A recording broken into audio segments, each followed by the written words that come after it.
आज हम शासन व्यवस्था से जुड़े हिंदी, उर्दू और अंग्रेज़ी के कुछ शब्दों को लेकर मैं आया हूँ। पहला शब्द है गवर्नमेंट, इसे हिंदी में शासन और उर्दू में सरकार या हुकूमत कहते हैं। दूसरा शब्द है मोनार्की, इसे हिंदी में राजतंत्र और उर्दू में बादशाहत या हुक्मरानी कहते हैं।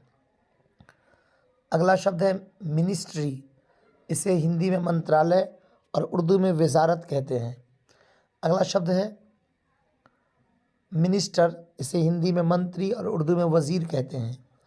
अगला शब्द है प्रेसिडेंट, इसे हिंदी में राष्ट्रपति और उर्दू में सदर जमहूरिया कहते हैं।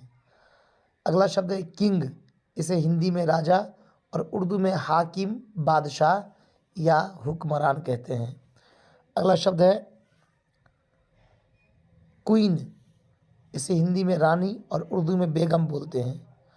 अगला शब्द है प्रिंस, इसे हिंदी में राजकुमार और उर्दू में शहज़ादा कहते हैं। अगला शब्द है प्रिंसेस, इसे हिंदी में राजकुमारी और उर्दू में शहज़ादी या शहनाज कहते हैं।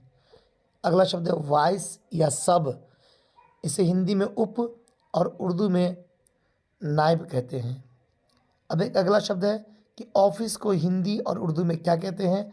हिंदी का ऑप्शन चुनना है और उर्दू में आपको लिख करके इसका उत्तर देना है।